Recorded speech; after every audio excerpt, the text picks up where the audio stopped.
ngayon ay mag-update po tayo sa aming garden dito po sa likod ng bahay namin. So ito po yung aming sitaw. Ayan, marami po yung bunga sa aming sitaw.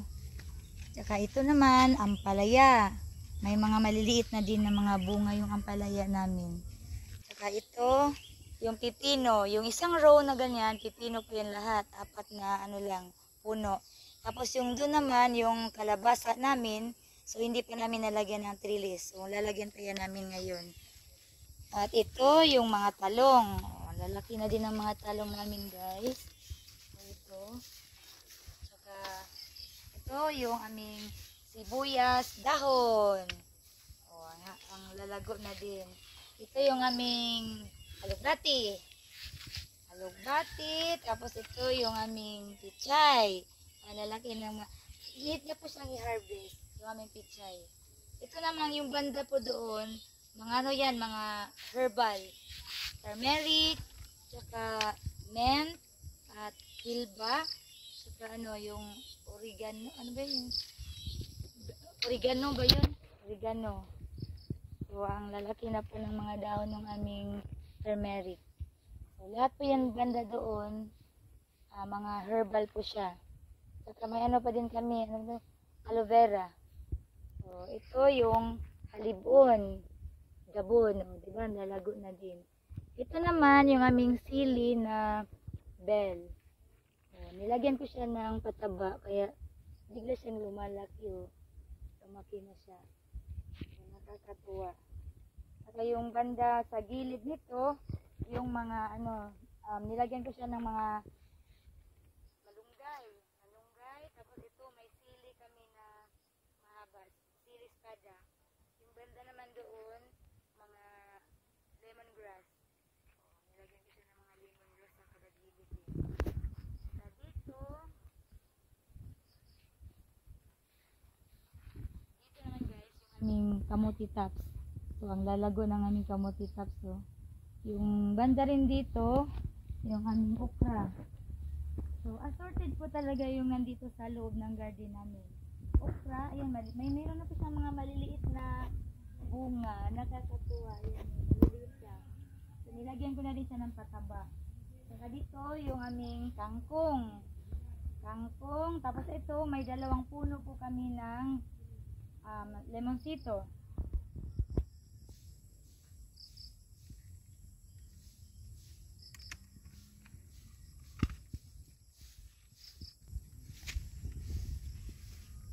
So ngayon naman guys, mag-harvest na po tayo sa aming sitaw.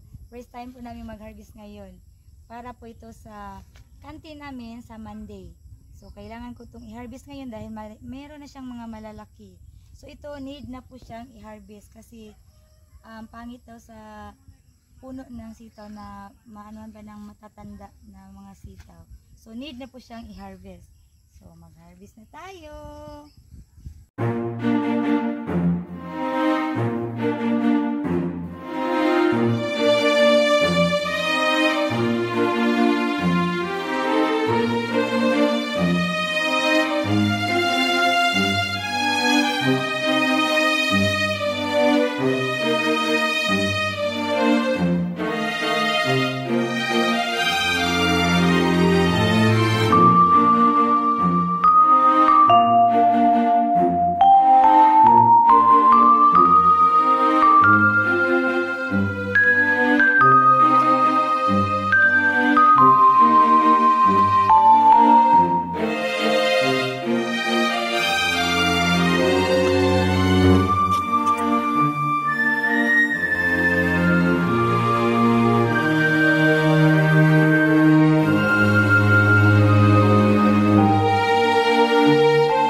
Ito po lahat ng aming na-harvest ng sitaw namin guys.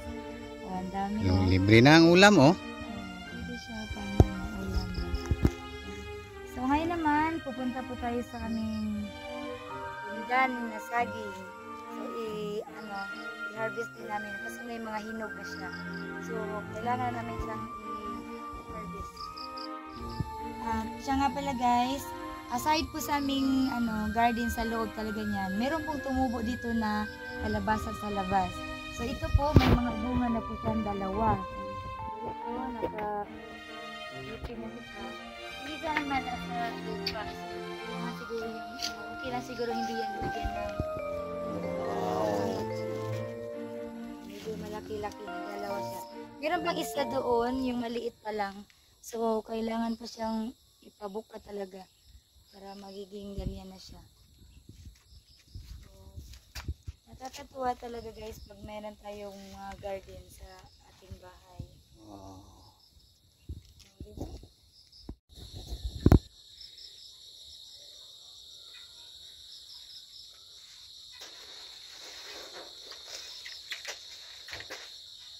So, ngayon naman guys, ay i-harvest natin ang ating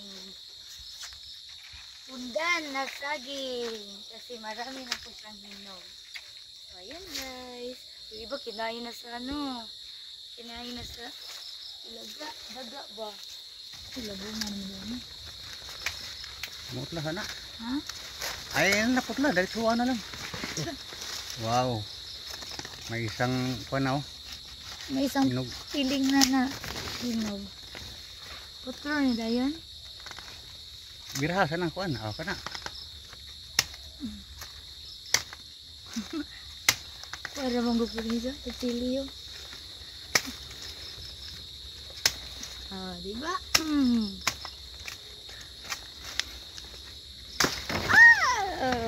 Lala, napungil ang saging. Asa man pa na Tagak naman. na. Nagmitay. Ah, hinog. Hala. Lami aoy. Tao na ma. Sarap. Wow. Lami kayo. Diba? Ay Kuya Bundo ba nang hinatan niya sa saging? Dili eh. Diha na. Awan diha nagi-transfer. Lami nas kapaya si butang natin.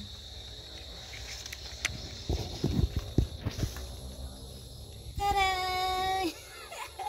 Sarap tingnan, no? May hinog na isang ay, dito tayo sa aming bayabas. Talagang natutuwa kami sa bayabas namin. Kasi marami po siyang bunga. At hindi lang maraming bunga, marami po siyang hinog. O, ito, mga hinog na bayabas. Kuha. Kanina, nag-harvest din kami. Ang dami niya talagang bunga na hinog. Apa maay. Aray. Tsaka ang tatamis ng bunga niya. Apa ma. Masada pa. Araw-araw kaming kumakain nito. Natural din naman yung vitamins niya. Vitamin C.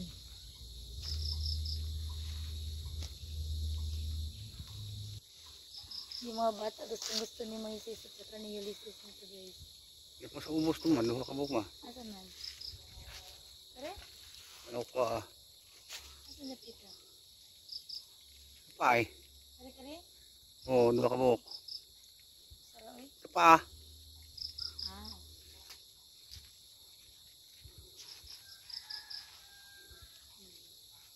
Napaay.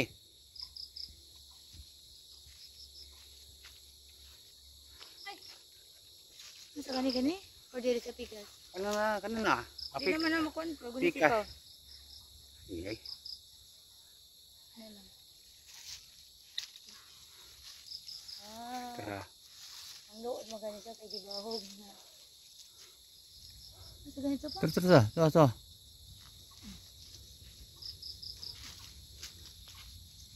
Hindi na makita sa dapita. Tara. Kana. Ah, dyan.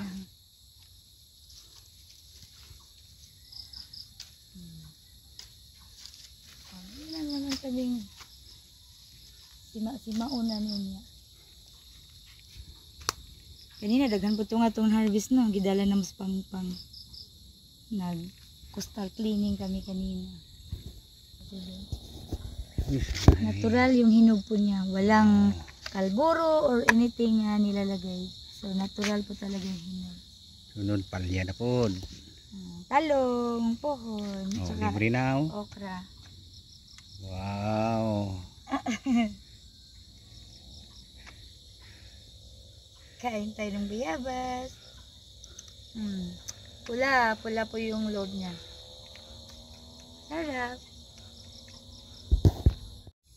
So ito guys, ipakilo muna namin to doon sa tindahan nila ni Mama para malaman namin kung ilang kilo para ma-chat namin doon sa GC ng aming ano ba yung sa simbahan para malaman kung ilang kilo po kasi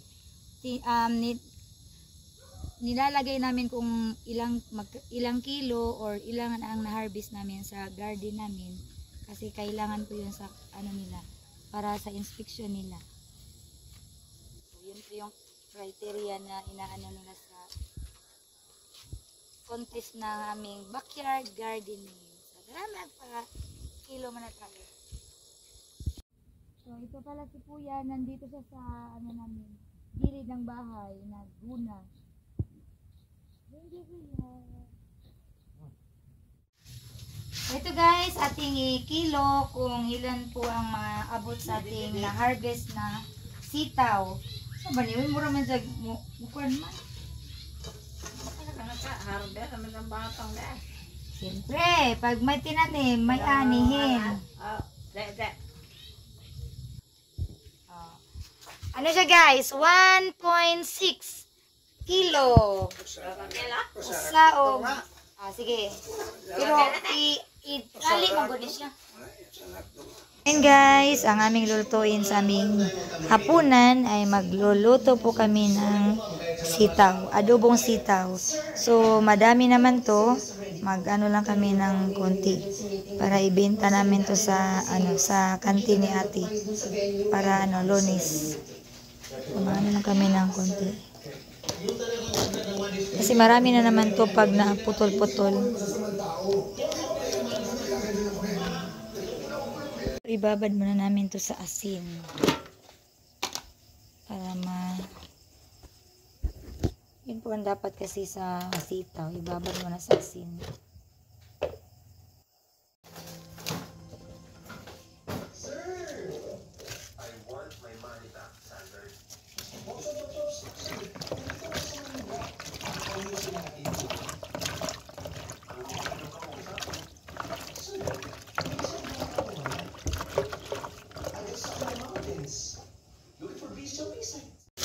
So, ito ang aming adobong sitaw. Ito yung aming ulam ngayong gabi.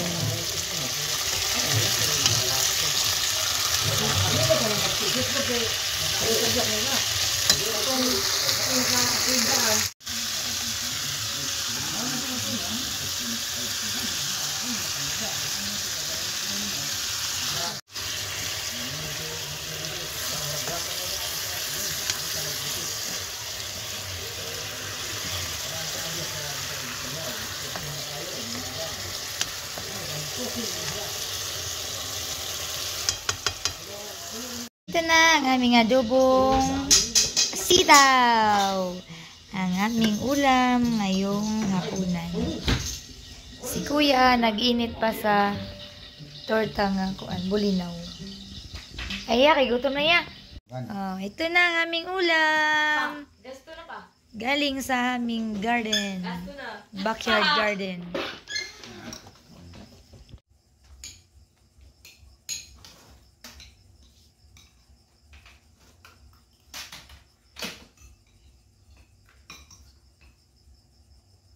Ano yung ganun?